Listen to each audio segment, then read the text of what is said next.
Hello, गुटन टाग। या मेरा नाम डॉक्टर सुभाष, जयपुर से फाइन जॉब कंसल्टेंसी जो अपने वैसल नगर में है। अपनी एक न्यू ईयर्स और जो क्रिसमस जो सीरीज़ है उसके अंदर आज हम हैं लैंडशूट्स बायर्न में, जहाँ पे अपने दो दोस्त काम करते हैं इधर।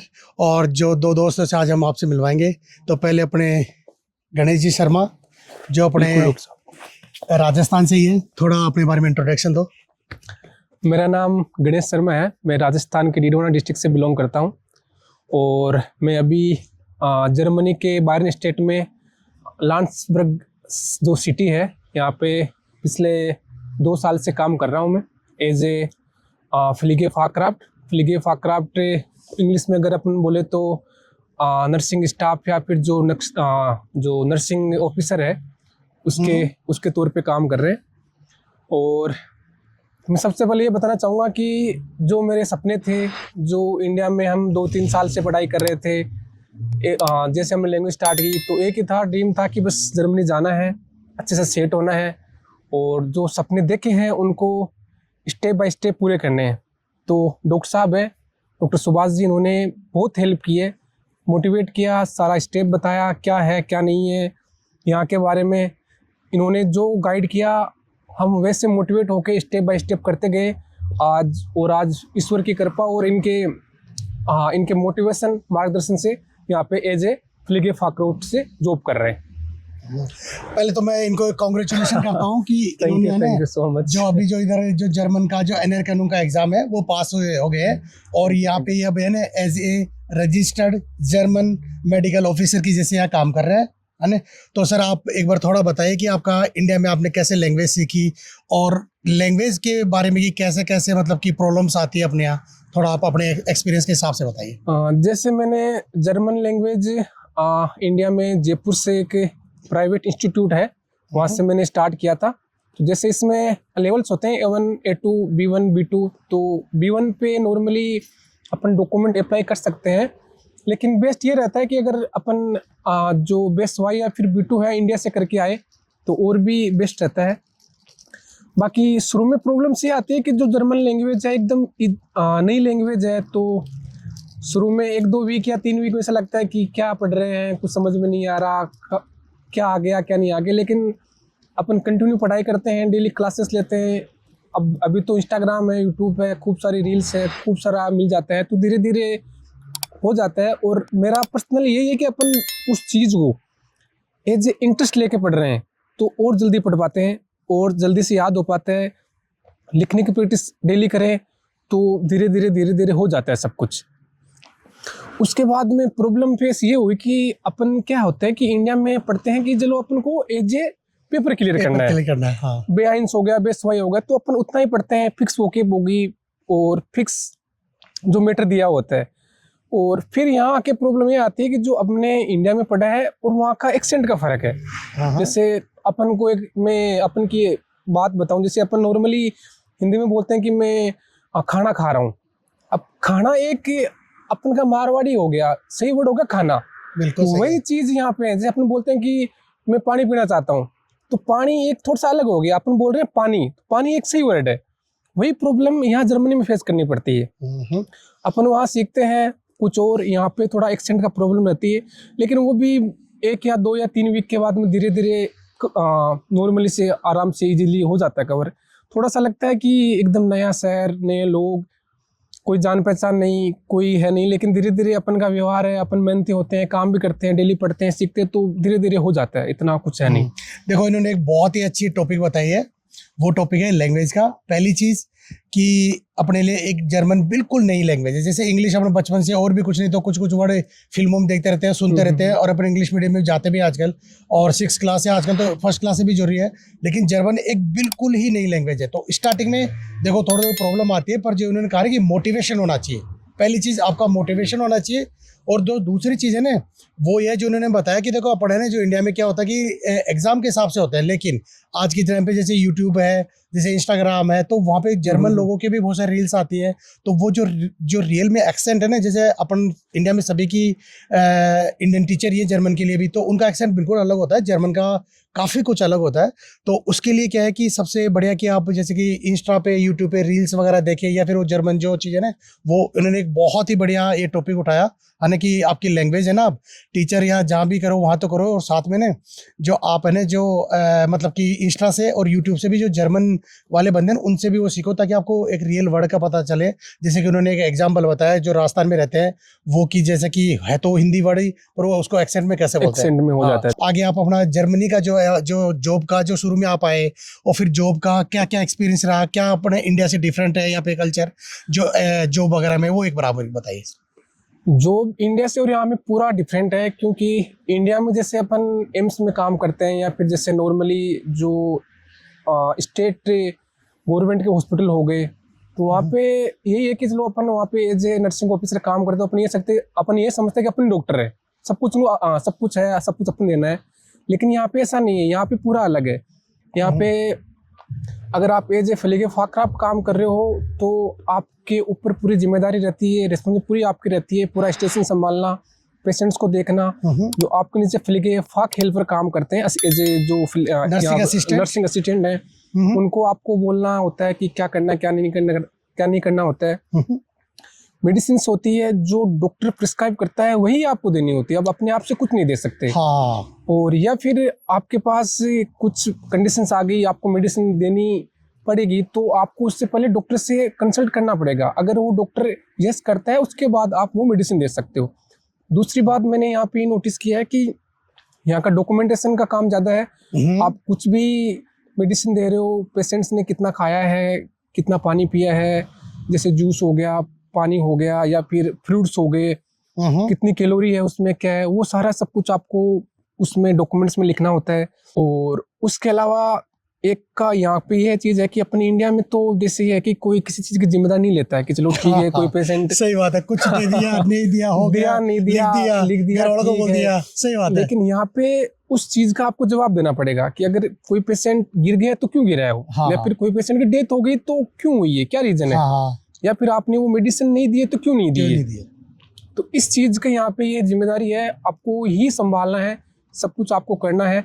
लेकिन जो मेरा एक्सपीरियंस रहा है कि चलो शुरू में तो थोड़ा सा नया रहता है, नहीं पता चलता, लेकिन जैसे आप टाइम रहेगा, आप पूछोगे अपने साथ वालों से और देखोगे जो कंप्यूटर रहता है या फिर जो फाइल्स रहती है हमारी, उसमें रोज चलते, तो फिर धीरे धीरे समझ में आ जाता है और इतनी हेडेक नहीं लगती। फिर मेन लैंग्वेज ही है सब कुछ, अगर उसमें आप डेली पढ़ोगे और डेली नई वोकेब लिखोगे तो धीरे धीरे हो जाता है। चलो, इन्होंने एक बहुत ही बढ़िया चीज़ बताई है जो मैं आपको बताता हूँ कि देखो, एक तो क्या है कि जैसे कि यहाँ पे क्या सिस्टम होता है नर्सिंग का, एक नर्सिंग जैसे एक तो अपने प्रॉपर नर्सिंग मेडिकल ऑफिसर है जो कि अभी गणेश जी है, एक इनके नीचे है ना एक नर्सिंग असिस्टेंट और होता है, जो जर्मन जो मेडिकल नर्सिंग ऑफिसर है उसको नीचे वाले को भी सारा संभालना है, और वो जो बोलेगा उसको करना है, और उसको सारी चीज़ें चेक करनी है, पहली चीज़। दूसरी चीज़ इन्होंने बताया कि देखो, इंडिया और यहाँ की नर्सिंग में ये अंतर है कि इंडिया में जैसे अपन सभी मतलब वैसे कहना नहीं चाहिए, पर अपन जैसे कोई मेडिकामेंट दे देते हैं, मेडिसिन दे देते हैं, कुछ भी जैसे खाने को दे दिया, जबकि ऐसा कोई ऑर्डर में नहीं है। यहाँ पे किस कंपनी की कौन सी मेडिसिन है, कितनी बार है, वो ही कर सकते हो, है ना।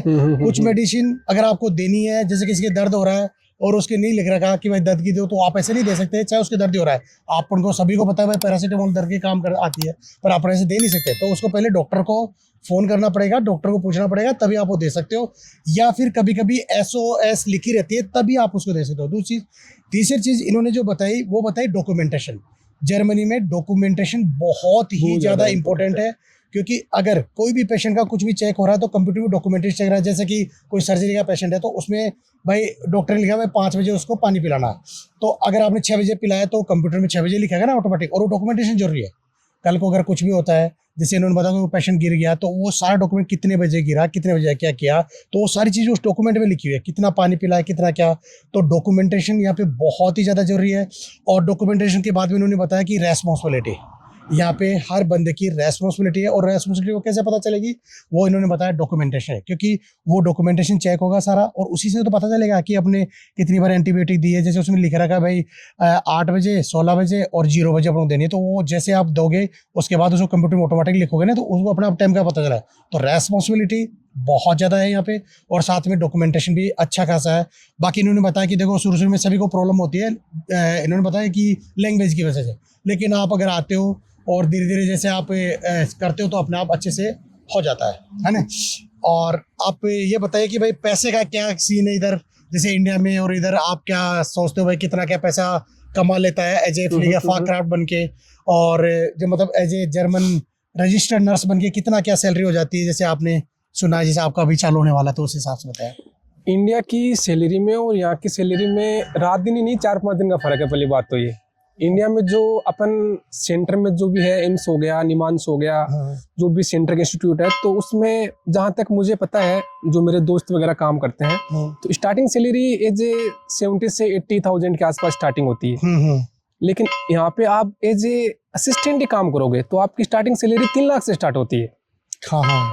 उसके बाद में आप फलीगे फाक्राफ्ट बन गए और आपको एक्सपीरियंस हो गया, तो सैलरी यहाँ पे 4 से 5 लाख रुपए मिलती है। बिल्कुल तो ये है कहने का मतलब कि सारे आप खर्चे वर्चे निकाल के जो भी यहाँ का नॉर्मल अपन का जो रहता है, क्रांकन खासे में कहूँ तो जो अपन का इंश्योरेंस हो गया, हेल्थ इंश्योरेंस हो गया, अपन का खुद का पर्सनल इंश्योरेंस हो गया, जिसमें हमारी रेंटे परचेसिंग भी आ जाती है, जो अपन मतलब एज ए पेंशन फंड आ गया हुआ है।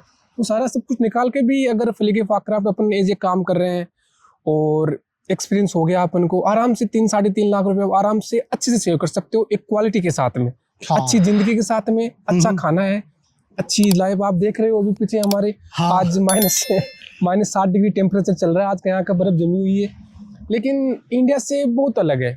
थोड़ा सा डेडिकेट रहना है, मेहनत करनी है, एक बार यहाँ आगे लाइफ सेट है फिर। बिल्कुल सही बात बताई। देखो गणेश जी ने जो बात की बताई है वो एक्चुअल में क्या, वो शायद 2 या 3% लोग हैं जहाँ वो काम करते हैं, है ना। जो एम्स वगैरह में जैसे जो सेंटर के हैं उनमें तनख्वाह ज्यादा, बाकी जो अपने नॉर्मल प्राइवेट हॉस्पिटल्स में उसमें आपको ज्यादा पता है भाई 15-20 30, और उनमें काम भी बहुत ज्यादा है। यहाँ केवल 40 घंटे काम है पर वीक और 2 दिन की छुट्टी है, और साथ में इन्होंने जो तनख्वाह बताई वो बहुत अच्छी तनख्वाह है। आपको भी पता है कि भाई जैसे 4-5 लाख रुपए है तो वो इंडिया के हिसाब से बहुत अच्छी है। और तो आप अब फाइनली ये बताओ कि आपका हमारी एजेंसी के साथ जो finejobs.com जयपुर में है वैशाल नगर में, तो आपका हमारे साथ में कैसा रिलेशन रहा? इनके साथ में रिलेशन में आपको दिल से बता रहा हूँ, ऐसा नहीं है कि हम कोई वीडियो शूट कर रहे हैं, मैं आपको कोई फेक बात बताऊंगा या कुछ, दिल से बता रहा हूँ मैं। और भी हमारे कैंडिडेट हैं, डॉक्टर सुभाष जी ने जब से इनके टच में, इन्होंने जैसे बताया, मोटिवेट किया कैसे करना है, क्या क्या नहीं करना है। हम यहाँ आए, यहाँ जब से मैं यहाँ आया, क्या जब से मैंने टिकट बुक किए तब से लेके आज तक इनके कांटेक्ट में रहा हूँ। कभी भी कॉल करता हूँ मैं, ये मुझे खुद से पूछते आते तब कि कैसा चल रहा है, क्या दिक्कत है, क्या नहीं हो रही है, जो भी प्रॉब्लम थी, क्योंकि ये तो इनको तो आज 10 से 15 साल हो गए यहाँ पे। तो इनको तो ऑटोमेटिक पता रहते है कि जो भी कैंडिडेट नहीं आ रहा है उसको क्या क्या प्रॉब्लम आएंगी, तो पहले से गाइड कर देते हैं कि ऐसी आएगी, आपको उस टाइम ये करना है। कोई भी हेल्प चाहिए कभी भी मेरे साथ, तो शुरू में मैं यहाँ आया था जब उसमें काम करता था जहाँ पे मैं, तो वहाँ पे मैं अकेला इंडियंस था, कोई इंडियन नहीं था। तो बहुत सारी प्रॉब्लम्स हुई सही में, शुरू में होती है, शुरू में बहुत सारी हुई, ठीक है, लेकिन उन्होंने हर बार हेल्प किए, अच्छे से हेल्प किए, पूरा बताया, गाइड किए। कोई भी चीज़ चाहिए हमेशा इनको कॉल करते हैं कि डॉक्टर साहब ये बात हो गई, उसी टाइम ये नहीं कि अटेंड नहीं किया कॉल, या फिर चलो ठीक है सुबह देखेंगे, या फिर कुछ इग्नोर कर दिया, ऐसा कुछ भी नहीं है। जब भी कॉल किया उसी टाइम हमें रिस्पॉन्स मिला है, आंसर मिला है, और उसके साथ में प्रॉब्लम है, उस प्रॉब्लम का सोल्यूशन निकाला है। तो एज ए मेरा पर्सनल एक्सपीरियंस ये है, जो भी एजेंसियां हैं, हाँ ठीक है इंडिया में खूब सारी होगी, लेकिन मेन ये है कि आपको जो बंदा यहाँ बुला रहा है या फिर जो एजेंसी भेज रही है यहाँ पे, उसके बाद में अगर यहाँ पे आपकी प्रॉब्लम आती है तो वो कौन सॉल्व करेगा? जर्मनी में कौन सॉल्व करेगा? यहाँ कौन सॉल्व, यहाँ पे अपना कोई नहीं है, अपना यहाँ पे जो अपन के साथ रह रहे हैं या तो वो है, लेकिन जो साथ भी रह रहे हैं वो भी नया इंसान है, तो उसको भी नहीं पता कि क्या है क्या नहीं है। तो सबसे बेस्ट ये है कि मैं तो यही बोलूँगा कि कोई भी अगर इंडिया में कैंडिडेट जर्मनी आना चाहता है नर्सिंग प्रोफेशन में, कहीं जाने की ज़रूरत नहीं है, कुछ सोचने की ज़रूरत नहीं है, डायरेक्ट इनसे कांटेक्ट करें और ये जहाँ पे भी लाएंगे एज ए बेस्ट रहेगा वो। और यहाँ आने के बाद में अगर कोई भी प्रॉब्लम है तो हम जिम्मेदार है उसके लिए, और हम सॉल्यूशन निकालेंगे कुछ भी होता है तो। Thank you very much for good comment. ये फैमिली यहाँ रहते हैं और ये अपने राजस्थान से भाई, और आप देखो ये बिल्कुल स्विट्जरलैंड के बिल्कुल पास में है। हाँ, और आपको थोड़ी स्विट्जरलैंड ऐसी border पे आ फीलिंग गई भी आ गई होगी कि स्विट्जरलैंड जैसी है। ये स्विट्जरलैंड के बिल्कुल पास में एक स्टेट है जिसका नाम है अपना बावरिया इंग्लिश में, और उसको जर्मन में बोलते हैं बायर्न। और भाई देखो राजस्थानी ठेठ राजस्थान से सीधा अब कुछ वर्ड है जो जर्मनी में निकलते हैं। तो ये है बाहर जब आदमी रहता है ना, जो इन्होंने बताया ना कि भाई कि जब शुरू से आदमी आता तो कुछ वर्ड मतलब अपन को नहीं आता, लेकिन धीरे धीरे जब आदमी रहता है उस कल्चर में डलता है तो सीधा देखो ये बहुत सारे वर्ड शायद ये भूल गए जो कि मारवाड़ी हिंदी में क्या होता है जर्मनी में बोल रहे हैं। हो ही और ये जाता है सबके वो। साथ में होता है, बिल्कुल सबके साथ में सही होता है, है, सही है। क्योंकि 24 घंटे जर्मन के साथ रहना, खाना पीना उठना काम करना, तो धीरे धीरे ऑटोमेटिक मतलब कि रिफ्लेक्स की वजह से आ ही जाता है। चलो thank you very much. Welcome. और देखो बिल्कुल आपका इतनी ठंड है पर भाई को ठंड कम लगती है। नहीं, तो नहीं, देखो बिल्कुल वो है ये ना, चीज़ है। अपन तो राजस्थान से तो गर्मी भी आती है, ठंड भी ठंड भी आती आती है, है। तो कोई फर्क नहीं पड़ता, ये गाल है। चलो thank you, have a nice Okay. Day. फिर Thank you so much. Thank you Okay. Very much.